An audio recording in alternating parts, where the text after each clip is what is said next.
The cold winds of the north whispered through the halls of Winterfell as Eddard Stark sat in the great hall, his fingers wrapped around a goblet of wine. Before him stood King Robert Baratheon, his face flushed red with drink, his belly rounder than when Ned had last seen him. Beside Robert, the Queen, Cersei Lannister, stood with a calculating gaze, her golden hair glinting in the torchlight. The offer had been made, the position of Hand of the King, but the weight of it pressed against Ned's shoulders like a suit of armor too heavy to bear. "I cannot," Ned said finally, his voice firm yet regretful. "My place is in the north, with my family. My duty is here."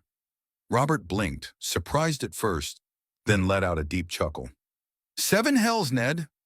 I came all this way, and you would refuse me." "You will always have my loyalty, Robert," Ned said, "but I am no courtier.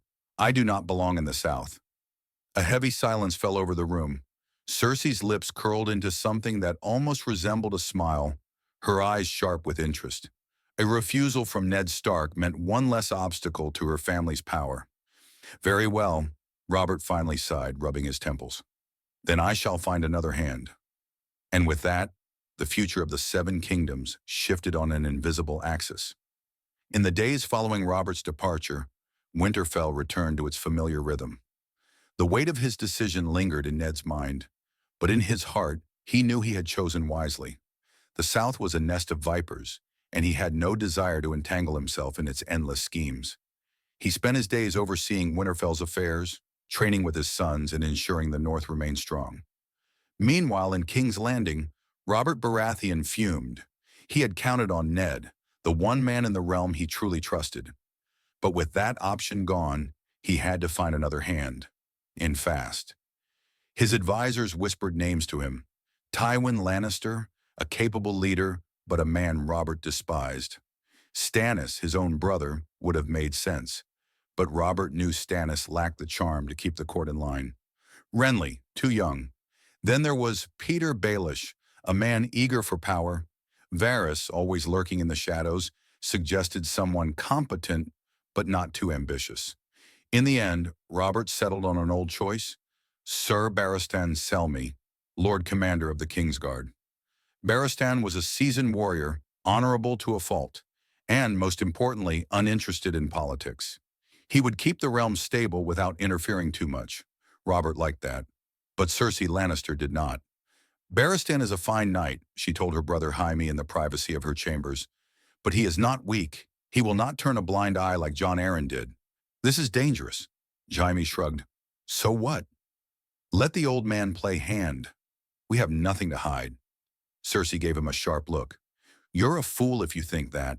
Jon Arryn was already suspicious before he died. If Barristan starts asking the same questions—" She trailed off, but Jaime understood. If Barristan uncovered the truth about Joffrey's parentage, everything would unravel. The Queen wasted no time. She visited her father, Tywin Lannister, at Casterly Rock. "You must convince Robert to choose someone else," she urged him. Tywin leaned back in his chair, fingers steepled. "Robert does not listen to me."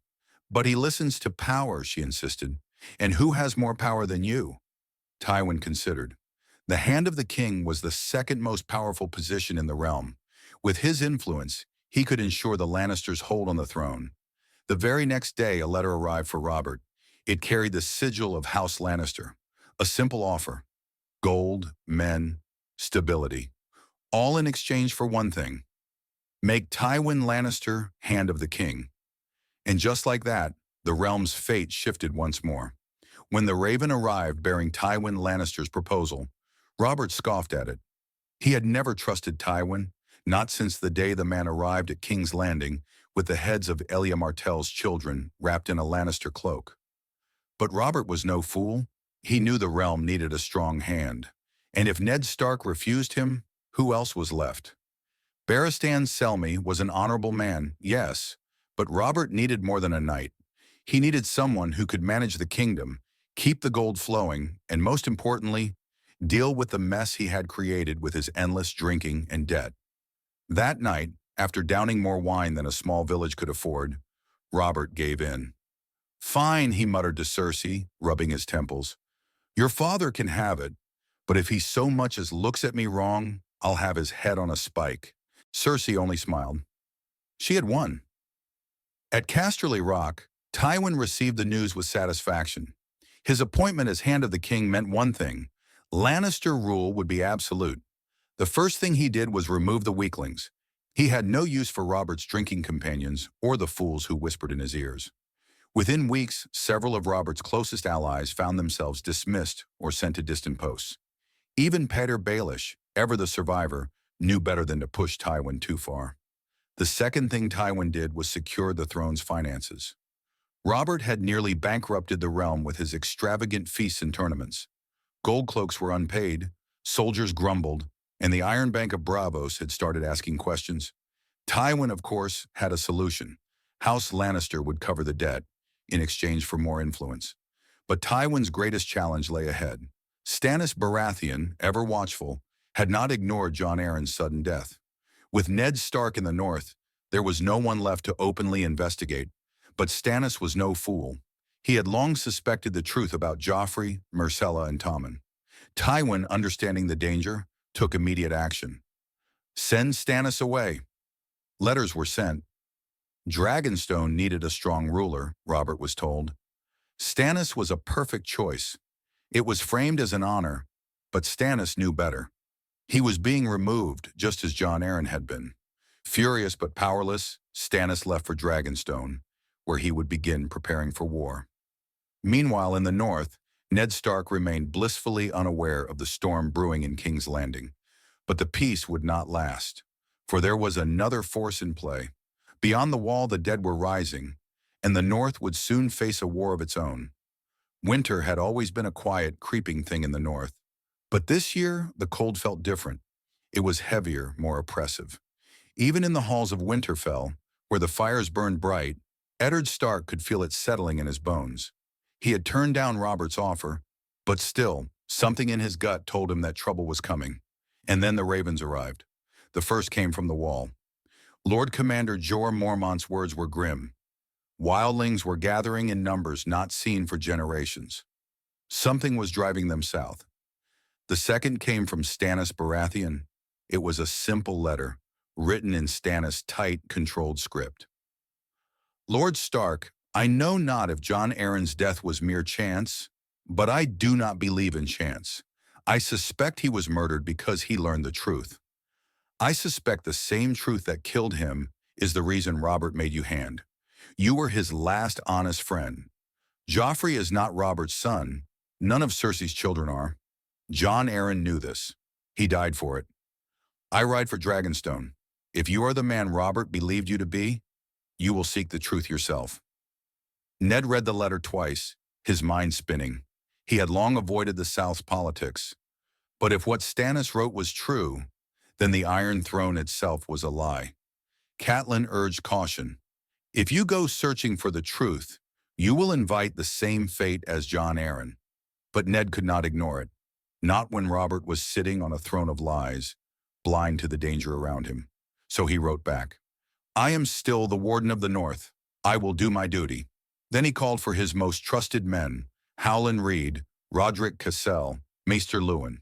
If there was a truth to uncover, they would find it. But they were not the only ones moving.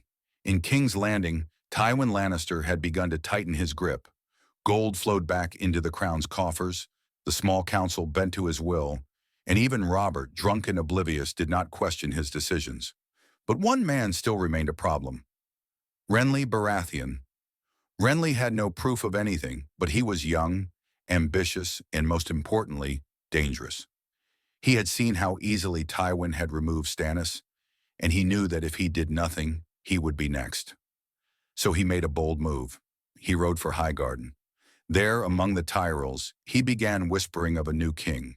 A king who was young, charming, and beloved by the people. A king who was not Joffrey but himself. And in the shadows of Westeros, as lords gathered and plots thickened, no one noticed the cold wind howling from the far north. For the White Walkers had begun their march. The raven arrived at dawn, its wings dusted with frost, a bad omen for what lay within. Jon Snow took the letter from the maester's trembling hands, his breath misting in the cold air as he read the words scrawled in haste. The dead are walking. The wall had seen many strange things, but this was different. The letter came from a ranging party that had not returned, from men who had ridden north and found something unnatural waiting for them. John clenched his fists. The South played its games, the lords fought their petty wars, and all the while something far worse was stirring in the shadows beyond the wall. He turned to Samwell Tarly, who was already pale with fear. "We need to tell the Lord Commander," John said. In Winterfell, Ned Stark paced the Great Hall, Stannis' letter still weighing on his mind. If what Stannis said was true, if Joffrey was not Robert's son, then the very foundation of the realm was built on a lie. He had sent word to trusted lords, Howland Reed, Lord Manderley, the Blackwoods, men he could count on. He needed to be sure before he took action. Then another letter arrived, this one from John at the wall. "Father, something is wrong beyond the wall. The Rangers do not return. The Wildlings flee from something even they fear. The dead do not rest. The Night's Watch is not ready for this. We need help." The dead do not rest. Ned had seen many horrors in war, but this was different.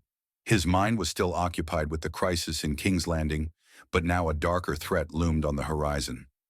"Summon the bannermen," Ned ordered. "We prepare for war." Maester Luwin hesitated. "War, my lord?" Ned turned, his voice steel. "Yes, but not the kind the South knows." At King's Landing, Tywin Lannister's grip on power tightened. He had neutralized Stannis, but Renly was moving too quickly for his liking. The Tyrells were gathering strength, and if they declared Renly king, a civil war was inevitable. Cersei, ever the opportunist, had a different solution. "Robert must die," she said simply. Tywin narrowed his eyes. "You would make Joffrey king now, while the realm is already divided?" But Cersei only smiled. "The realm will fall in line once a strong king sits the throne." Tywin considered. Robert had always been a fool, but as long as he lived, things were unpredictable. With Robert dead and Tywin his hand, the Lannisters would hold complete control over the throne. 2 nights later, during a hunt, Robert Baratheon was found dead. A boar, they said. But those who understood the game knew better.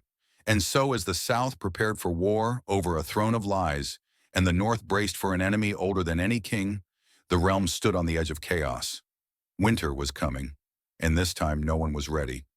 The news of Robert Baratheon's death spread like wildfire through the 7 kingdoms. The official story was simple. He had been gored by a boar during a drunken hunt, a tragic accident. But those who had spent time in court knew better. Stannis Baratheon received the message at Dragonstone. He read it once, then again, his jaw tightening. Robert is dead. The Lannisters rule now. It was no accident. He was certain of it. The timing was too convenient, and he knew his brother well. Robert may have been reckless, but he was a warrior. He did not simply fall to a beast. Stannis turned to his men. "We ride for war." At King's Landing, Joffrey Baratheon was crowned king. His first act? A display of power. He had grown impatient with whispers of treason and decided to send a message. Stannis and Renly were threats, yes, but they were far away. There was another problem closer to home. Eddard Stark, even from the north, the Stark Lord had too much influence. He had refused Robert's offer, but his name carried weight. More than that, Tywin Lannister had received reports that Ned was gathering his bannermen. Cersei's solution was simple. Send an assassin. It was quiet, clean. No war, no mess. Just a northern lord dying in his own castle. But they underestimated the north. The attempt on Ned Stark's life came at night, a shadow slipping through the halls of Winterfell. But the Starks were wolves, and wolves do not sleep easily. The assassin never reached Ned's chambers. Instead, he met Ghost, Jon Snow's direwolf. By dawn, Ned stood over the body, his expression grim. The blade was Valyrian steel, the kind only a great house could afford. There was only one answer. The Lannisters had declared war. At Riverrun, Catelyn Stark received word of Robert's death and knew immediately that the world had changed. She had seen how the South played its game, and she knew what would come next. She sent a raven to Robb, still at Winterfell. Your father will not be safe. The South will come for him. You must be ready. And Robb? He was ready.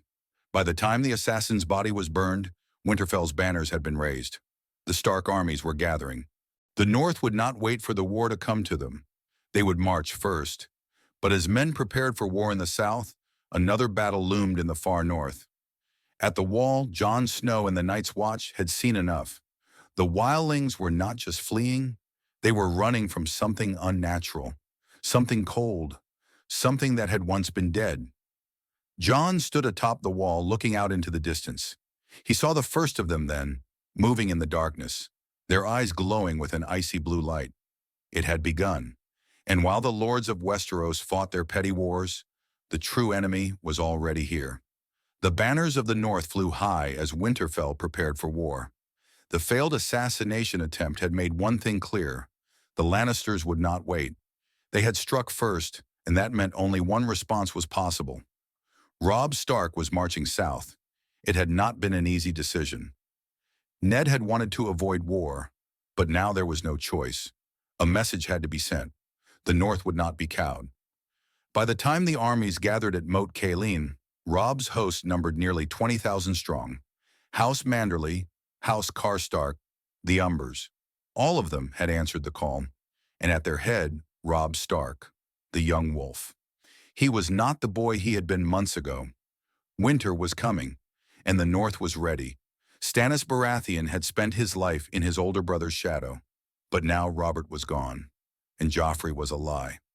When Davos Seaworth arrived with news of the North's move, Stannis barely blinked. "The North marches against the Lannisters," Davos said. "The boy Stark has gathered his banners." Stannis was silent for a long time before speaking. "We cannot let the North fight alone." Davos hesitated. "You mean to aid them?" "No," Stannis said. "I mean to take what is mine." The war had begun. The Lannisters had thought the North would remain quiet, but when news arrived that Robb Stark was marching south, Joffrey was furious. "They are traitors," the boy king shouted. "We should burn their lands to the ground." Tywin Lannister, ever the strategist, did not react to his grandson's tantrum. He had already sent Jaime Lannister to crush the Stark forces, but now things had changed. If Stannis moved from Dragonstone, if Renly joined the fight, if the North refused to kneel, then this would not be an easy war. This would be a long war. And there was another problem. Eddard Stark still lived. Cersei had expected him to remain quiet, but he had not. The assassin had failed, and now the Warden of the North was rallying the entire realm against them. Tywin frowned. "We should have killed him sooner." Cersei smirked. "There's still time." Jon Snow stood atop the wall, watching as the first of the White Walkers emerged from the darkness. He had heard the old stories, corpses that walked, creatures of ice and death. Now he was seeing them with his own eyes. The Night's Watch was not ready. The wall had stood for thousands of years, but now it would be tested like never before. Jon clenched the hilt of his sword. While the lords of Westeros fought their petty war, the real enemy was already here, and soon there would be no kingdom left to fight over. The North had risen. Robb Stark's banners stretched from Winterfell to the Neck, his forces moving with deadly purpose toward the Riverlands. The war had begun, and the South would soon know that the wolves were awake. But war was never just about swords and banners. In the shadows of the Seven Kingdoms, a greater conflict was brewing, one that no army was ready for. Robb Stark knew that his march south would be useless without crossing the Twins. The Freys held the only passage across the Green Fork, and Lord Walder Frey was not a man to grant favors. Ned Stark would have advised caution, but Ned Stark was not here. With the weight of the North on his shoulders, Robb did what he had to. He made a promise, a marriage pact, a price for passage. He had no idea that this promise would seal his fate. Joffrey Baratheon, now crowned king, had no patience for strategy. He did not understand war, only violence. "Bring me Stark's head," he declared, butchering a serving girl with his crossbow as he spoke. Tywin Lannister watched in silence. His grandson was a monster, but he was their monster. Still, the war was not going in their favor. The North was marching, Stannis was building ships, Renly was gathering an army, and now there was a new threat. Daenerys Targaryen. Across the narrow sea, whispers spoke of a dragon queen who had walked through fire and lived. For the first time in centuries, dragons had returned to the world. The game was changing. Jon Snow had seen the first of them days ago, but now the truth could no longer be denied. The dead were marching. The White Walkers had moved past the fist of the first men, cutting down rangers like wheat before the scythe. Jon barely escaped with his life. Now he stood before the gates of Castle Black, his face pale, his breath ragged. "We have to warn them," he told Lord Commander Mormont. "Not just the North, the whole realm. If we don't," he swallowed, "there would be nothing left to warn." With the armies of the North marching, Winterfell was left vulnerable, and Theon Greyjoy saw his chance. He had always lived in the shadow of the Starks, a hostage-turned-brother, never truly belonging. But now he could be a king in his own right. With his father's fleet behind him, Theon struck. Winterfell fell in a single night. Bran and Rickon Stark vanished. The banners of House Stark were torn down, replaced with the Kraken of the Ironborn. The North had been betrayed. The war should have been won. Robb Stark had never been defeated in battle. His men worshipped him. His banners stretched farther than anyone had expected. But wars are not won on battlefields alone. They are won in whispers. They are won in daggers drawn at feasts. Lord Walder Frey had not forgotten Robb's broken promise. And so when the young wolf arrived at the Twins for a peaceful alliance, he walked into a slaughter. The North's greatest warriors were cut down in their cups. Catelyn Stark's scream filled the hall before her throat was slit. Robb fell last, betrayed, his wolf dying beside him. And with him, the North's rebellion died. As the South bled itself dry, as thrones crumbled and kings fell, something else stirred. Beyond the wall, the army of the dead had grown. Jon Snow watched from the frost fangs as they marched, an endless tide of ice and death. The petty wars of men meant nothing now. Winter was here, and this time it would never leave.